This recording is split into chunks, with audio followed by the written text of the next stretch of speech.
Well, first up on the bulletin, both the houses of the parliament, the Lok Sabha as well as the Rajya Sabha, have been adjourned till noon, which is just a short while back on Friday, after the opposition leaders demanded a discussion on alleged irregularities in NEET and what they call the failure of the national testing agencies. In fact, the members of the parliament from opposition parties, including the Congress, had moved adjournment motions demanding discussion on the issues in both the houses. The decision to move these motions was taken in a meeting of the floor leaders of the INDIA bloc, which was held on 27th of June, which is yesterday, at the Congress President Mallikarjun Kharge's residence. Well, remember, this is the big story that we are getting for you, and all of this is coming in at a time when just yesterday you had the NSUI workers storming into the NTA offices where there was a massive row. You can see the visuals on the right-hand side of your screens. It was complete anarchy which was unleashed after they breached the walls and the gates, and they managed to enter the NTA, the National Testing Agency, which conducts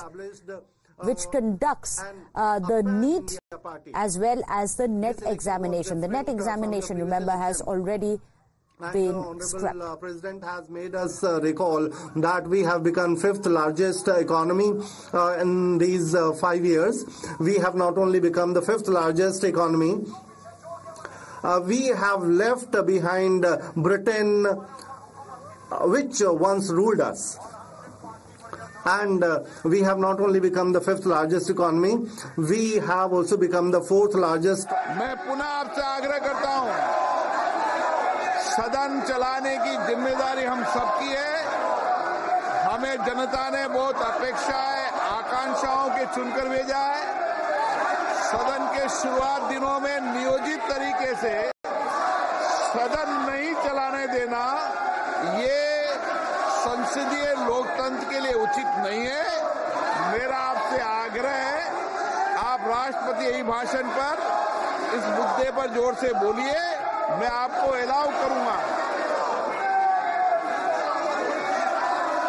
किरण रिजिजू जी, आज तक संसद के इतिहास में राष्ट्रपति जी का अभिभाषण के बाद उसमें धन्यवाद प्रस्ताव के अलावा कोई और विषय पर चर्चा करने का परंपरा कभी नहीं रही है।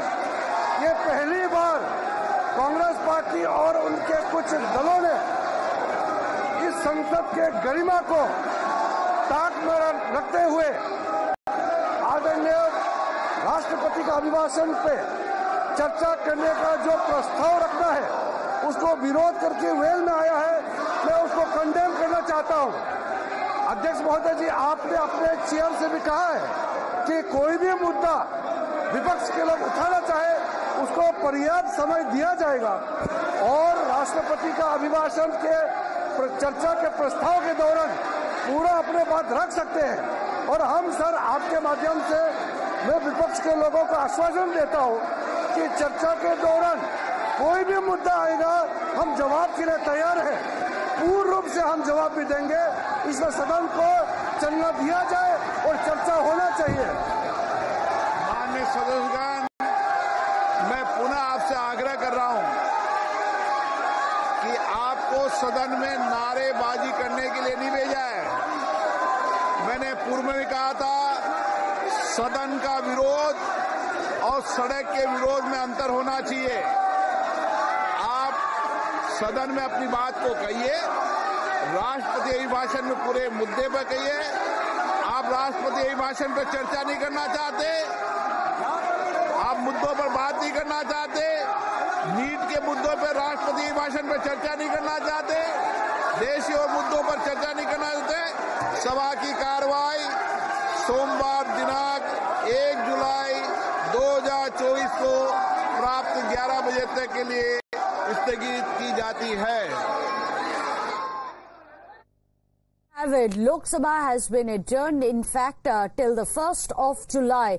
This after repeated disruptions by the opposition parties. What are their demands? Their key demand after a meeting which was held at Mallikarjun Kharge, the Congress President's residence last night, was that there should be a discussion on the NEET irregularities and the alleged paper leak in the NEET case. In fact, following which Both the houses had adjournment motions passed by the opposition parties. However, as you just heard, we had the Parliamentary Affairs Minister Kiren Rijiju get up in the Parliament and say that we have never had the tradition of any discussion happening after the motion of thanks to the President, and following which the disruptions continued and finally अंदर खुशी क्यों है, इतनी खुशी क्यों है? तो जानते हैं थर्ड डिवीजन वाले ने क्या जवाब दिया? साहब ये तो फर्स्ट डिवीजन आए ना, एक हमारे तो 3 हैं, फर्स्ट डिवीजन विद 2 बॉडीगार्ड। तो ये हमारे सहयोगी फर्स्ट डिवीजन विद 2 बॉडीगार्ड्स का जो उल्लास मना रहे हैं, उनके लिए मैं बताना चाहता हूं कि वस्तु स्थिति ये है कि 3 साल मिलाकर 42, 44, 52 और 99 मिलाकर इनके उतने नहीं है जितने अकेले भारतीय जनता पार्टी के 240। मैं ये भी याद दिलाना चाहता हूं, 1984 के बाद से आज तक 40 साल में कभी कांग्रेस को 240 सीटें नहीं मिली है। पीवी नरसिम्हा राव जी के समय में 232 मिली थी, बाद में उनकी कुछ सीटें बढ़ी थी। यानी जो 40 साल में मुकाम नहीं हासिल हो पाया, उसके बावजूद उन लोगों की जिस प्रकार की उच्छृंखलता दिखाई पड़ती है, उसके लिए मैं कहना चाहता हूं इन्होंने कितनी कोशिश कर ली, मगर प्रधानमंत्री जी तीसरी बार स्पष्ट बहुमत के साथ प्रधानमंत्री बनने में सफल हुए। तो इन लोगों के लिए एक बात कहना चाहूंगा मैं, एक लाइन प्रधानमंत्री जी की तरफ से कि दरिया का सारा नशा उतरता चला गया, वो मुझे डुबाता रहा और मैं उभरता चला गया। दरिया का सारा नशा उतरता चला गया, वो मुझे डुबाता रहा और मैं उभरता चला गया। और ये 44, 52, 99 अरे मंजिल समझ के बैठ गए जिस पे चंद लोग, मैं ऐसे कितने ही रास्तों से गुजरता चला गया। राष्ट्रपति महोदया ने बिंदु क्रमांक 3 में एक और बात स्पष्ट की कि 60 साल के बाद एक ऐसा मौका आया है जब लगातार तीसरी बार किसी प्रधानमंत्री को बहुमत प्राप्त करके जनता ने आशीर्वाद देकर सदन में भेजा हो। और जिस समय प्रधानमंत्री जी ने ये के बारे में ये विषय आया था, उस समय हमारे विपक्ष के साथी लोग बहुत ज्यादा डिस्टर्बेंस भी किए थे। उनके अंदर कुछ एक बेचैनी नजर आ रही थी। क्यों? क्योंकि मोदी जी ने लगातार 3 बार स्पष्ट बहुमत प्राप्त करके वो कार्य किया है जो पंडित जवाहरलाल नेहरू जी के रिकॉर्ड की बराबरी कर ली। और इसलिए शायद हमारे विरोधियों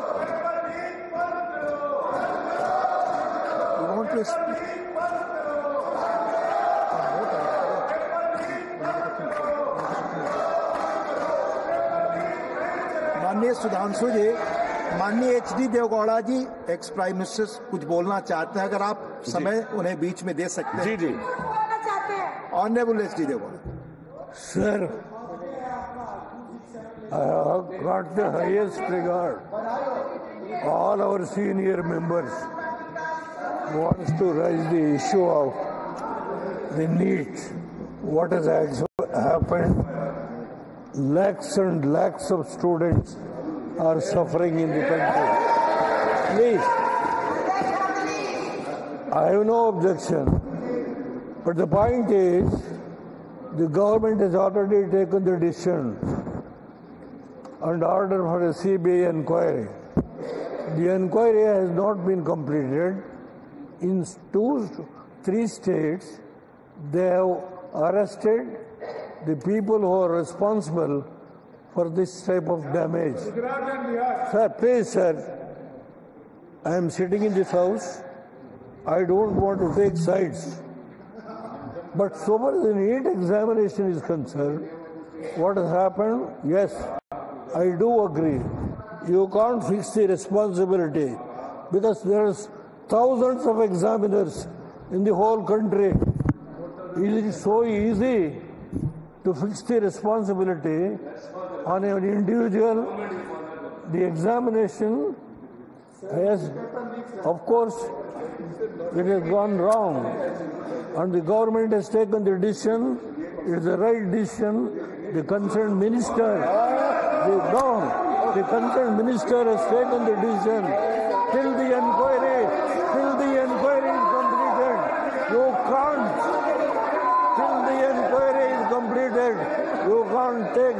responsibility and damage the image of the government. I don't agree. We have got sufficient scope to debate on the issue of on the President address. On the President address we can discuss. But this is not the way. Unless and until the inquiry is completed, you can't fix the responsibility. I am not going to that side. But the way in which our all elders, there are senior leaders, there are mature leaders. I don't know. When the inquiry is going on, how can I go on attacking the government? This is not the way. I only appeal to all mature leaders, senior leaders. Please, knowing full well, you know the entire issue. I only appeal to you not to say unnecessary, try to blame the government. The government has done its duty and the inquiry is going on. Till the inquiry report comes, the minister, the HRD minister cannot take any decision or the government cannot take any decision till the inquiry is completed and the culprit is known. Then only we can discuss about the concerned person who is responsible. I make an appeal to all these members to see that let the house go smoothly. That's all, sir, what I can appeal. Ex prime minister बहुत matured माननीय देवगौड़ा जी देश के बड़े सम्मानित नेता हैं। उन्होंने जो कहा आपने सुना। प्लीज माननीय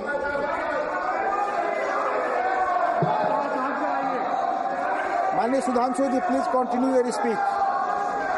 सभापति महोदय, अभी इस सदन के सबसे वरिष्ठ सदस्य, वयोवृद्ध नेता, पूर्व प्रधानमंत्री आदरणीय एचडी देवगौड़ा जी ने जो विचार कहे, बड़े दुख का विषय है कि 21 घंटे का समय आवंटित होने के बावजूद, सबसे वरिष्ठ सदस्य के द्वारा यह अनुरोध करने के बावजूद जिस प्रकार का आचरण दिखाया जा रहा है, इससे साफ समझ में आता है सभापति महोदय कि इनका उद्देश्य सवाल का जवाब और जवाब के सवाल में नहीं है, इनका उद्देश्य बवाल में अधिक दिखाई पड़ रहा है। इसलिए ये अपोजिशन की इस नियत को भी स्पष्ट करता है। अब मैं विषय पे आता हूं। जो मैं बता रहा था कि बिंदु क्रमांक 5 पर राष्ट्रपति महोदया ने कहा कि ये देश के इतिहास में 60 साल के बाद ये पहली बार एक घटना हुई है जब लगातार 3 बार किसी प्रधानमंत्री को स्पष्ट बहुमत प्राप्त किया हो। और जिस समय महामहिम राष्ट्रपति महोदया ने यह शब्द बोला था, हम सबको ध्यान है, सबसे अनेक विपक्षी सदस्यों ने अपनी अपनी सीट पर आवाजें करते हुए इसका प्रतिवाद किया था। संभवतः उनके मन में इस बात के लिए स्वीकार्यता नहीं हो पा रही थी कि यह कैसे हो गया कि लगातार तीसरी बार मोदी जी के नेतृत्व में भारत की जनता ने स्पष्ट जनादेश दिया और पंडित जवाहरलाल नेहरू जी का वो रिकॉर्ड जिसके ऊपर वो बहुत इतराते थे, उसकी बराबरी हो गई। मगर हमारे बहुत से विपक्षी सदस्य कहते हैं कि साहब नेहरू जी की बराबरी तो मोदी जी से नहीं हो सकती। तो सभापति महोदय, मैं आपके माध्यम से कहना चाहता हूं कि तीसरी बार मोदी जी चुन के आए हैं और ये मैं भी मानता हूं कि नेहरू जी और मोदी जी में बराबरी नहीं हो सकती। इसलिए तीसरी बार आने पे मैं सिर्फ 3 बिंदु दूंगा जिस पर हम मानते हैं कि नेहरू जी और मोदी जी की बराबरी नहीं हो सकती। नंबर 1, जब मोदी जी इस देश के प्रधानमंत्री के कैंडिडेट चुने जाने थे, सभापति महोदय, मुझे आज तक याद है 13 सितंबर 2013 शाम 6 बजे भाजपा की पार्लियामेंट्री बोर्ड की बैठक होनी थी और मोदी जी स्वयं उसके मेंबर थे, मगर उन्होंने कहा मैं उस बैठक में नहीं आऊंगा जिसमें मेरे बारे में विचार हो रहा हो। ये होता है नैतिकता के आधार के ऊपर निर्णय। और उस समय राजनाथ सिंह जी पार्टी के अध्यक्ष थे, तो मुझे यह दायित्व दिया गया था कि मैं मोदी जी को रिसीव करके अध्यक्ष के कमरे में बैठा लूं और जब बैठक समाप्त हो जाए तो सब एक साथ जाएंगे प्रेस कॉन्फ्रेंस में घोषित करने के लिए। और महोदय, पूरा पार्लियामेंट्री बोर्ड एक मत था, सारे कार्यकर्ता एक मत थे और पूरा देश एक मत था और तब प्रधानमंत्री के कैंडिडेट मोदी जी घोषित हुए। उधर पंडित जवाहरलाल नेहरू जब कैबिनेट मिशन प्लान के तहत 26 अप्रैल 1946 को कांग्रेस का नया अध्यक्ष चुना जाना था और उसके लिए कांग्रेस वर्किंग कमेटी की बैठक होनी थी और 20 अप्रैल को मौलाना आजाद को गांधी जी ने लेटर लिखा कि आप अपना नामांकन वापस ले लीजिए और मैं चाहता हूं कि नेहरू जी प्रधानमंत्री बने, परंतु इसके बावजूद उस बैठक के अंदर क्या हुआ इसका रिकॉर्ड आचार्य कृपलानी ने अपनी किताब Gandhi his life and thought, Maulana Azad ने अपनी किताब India wins freedom, Rajmohan Gandhi ने अपनी किताब सरदार पटेल और उस समय के सबसे प्रख्यात पत्रकार दुर्गादास ने अपनी किताब India from Curzon to Nehru and thereafter में लिखा है कि 1 वोट मिला पट्टाभी रमैया को और शायद 1 या 2 वोट मिले आचार्य कृपलानी को, शेष सारे वोट मिले सरदार पटेल को और 0 वोट मिले जवाहरलाल नेहरू जी को। वाकई कैसे तुलना हो सकती है? सर्वसम्मति से प्रधानमंत्री के कैंडिडेट बनने वाले मोदी जी और 0 वोट पाकर प्रधानमंत्री के कैंडिडेट बनने वाले सरदार हमारे नेहरू जी। एक वो नेता जिसको पूरे देश ने नेता माना, एक वो नेता जिसको उसकी पार्टी में किसी ने नेता नहीं माना। इसलिए वाकई तुलना नहीं हो सकती। बल्कि मैं तो कहना चाहूंगा, आज खड़गे जी अध्यक्ष बनना था तो सोनिया गांधी जी की इच्छा थी तो सारे डेलीगेट्स ने खड़गे जी को वोट कर दिया और शशि थरूर जी ने नामांकन वापस कर लिया।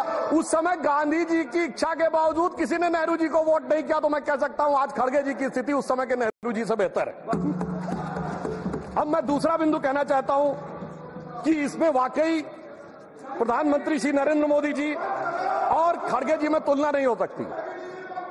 देखिए नेहरू जी ने के विषय में प्रख्यात शायर मजरूह सुल्तानपुरी ने एक आर्टिकल लिख दिया था कि उनकी कार्यशैली में हिटलर की झलक दिखती है और उसके बाद सभापति महोदय 2 साल जेल में रहे। और यहां मोदी जी के समय में हिटलर की मौत, मोदी जी की मृत्यु की कामना और कब्र खुदेगी जैसी बात कहने वाले लोग तो छोड़िए, जिन्होंने बोटी बोटी की बात कही थी वो सम्मानित सदस्य होकर अगले सदन में आ गए और इसके बावजूद किसी पे कोई कार्रवाई नहीं हो रही है। तो मैं मानता हूं कोई तुलना नहीं है मोदी जी और नेहरू जी की। दोनों की अप्रोच में जमीन आसमान का अंतर है।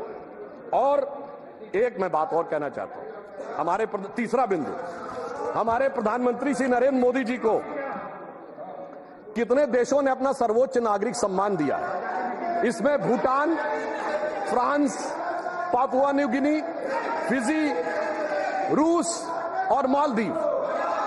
और मेरे विरोधी विशेष रूप से सुने, इसके अतिरिक्त तमाम मुस्लिम देश, Egypt, Saudi Arabia, United Arab अमीरात, बहरीन, अफगानिस्तान और विशेषकर ध्यान दें फिलिस्तीन, इतने देशों ने अपना सर्वोच्च नागरिक सम्मान प्रधानमंत्री श्री नरेंद्र मोदी जी को दिया, जो भारत के इतिहास में किसी मंत्री को नहीं मिला। और प्रधानमंत्री जी ने किसको सर्वोच्च सम्मान दिया? हमने भारत के, हमारी सरकार ने और सरकार की बनाई समिति ने सिर्फ हमारे नेताओं स्वर्गीय अटल बिहारी वाजपेयी जी और आदरणीय लाल कृष्ण आडवाणी जी को ही भारत का सर्वोच्च नागरिक सम्मान नहीं दिया, हमने कांग्रेस के भी नेताओं को सम्मान दिया। कांग्रेस के 3 बड़े नेताओं को भारत रत्न मिला। मदन मोहन मालवीय जी को हमारी सरकार में भारत रत्न मिला, प्रणब मुखर्जी जी को हमारी सरकार में भारत रत्न मिला, पीवी नरसिम्हा राव जी को हमारी सरकार में भारत रत्न मिला, हमारी पार्टी के नहीं थे परंतु कर्पूरी ठाकुर जी को भारत रत्न मिला, और कांग्रेस के नेता एससी जमीर और तरुण गोगोई जी को पद्म अवार्ड मिला। दूसरी तरफ नेहरू जी ने क्या किया? न किसी से अवार्ड मिला। अरे भाई, दूसरी पार्टी छोड़िए, अपनी पार्टी के सरदार पटेल और बाबा साहब अंबेडकर को भी नहीं दिया, उन्होंने अपनी सरकार से खुद को भारत रत्न ले लिया।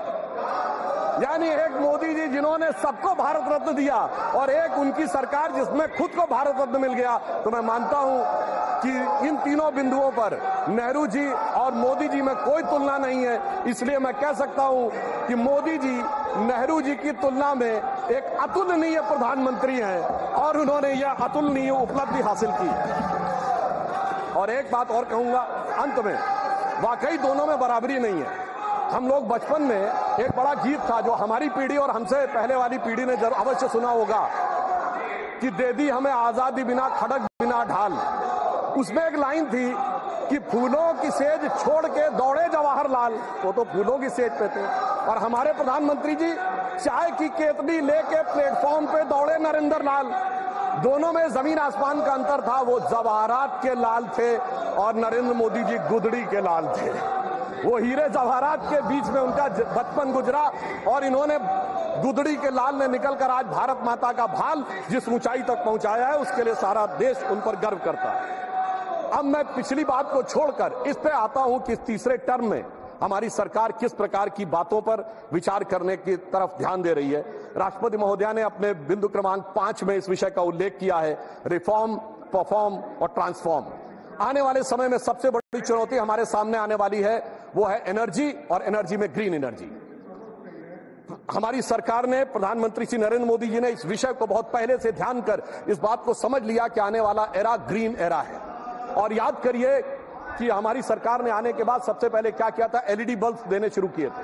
अब तक 37 करोड़ एलईडी बल्ब डिस्ट्रीब्यूट किए जा चुके हैं, जो अमेरिका की कुल आबादी से अधिक है। उस समय हमारा अधिकतम पावर कंजम्पशन 50% से अधिक कोयले से होता था। अगर हम विकसित राष्ट्र बनना चाहते थे और केवल कोयले से कंजम्पशन करते तो भारी मात्रा में कार्बन डिपोजिशन होता। ग्रीन एनर्जी का टारगेट जो हमारी सरकार ने रखा, प्रधानमंत्री जी के नेतृत्व में यह टारगेट रखा गया कि 2030 तक भारत की इंस्टॉल्ड कैपेसिटी पावर जनरेशन का 40% क्लीन एनर्जी से होगा।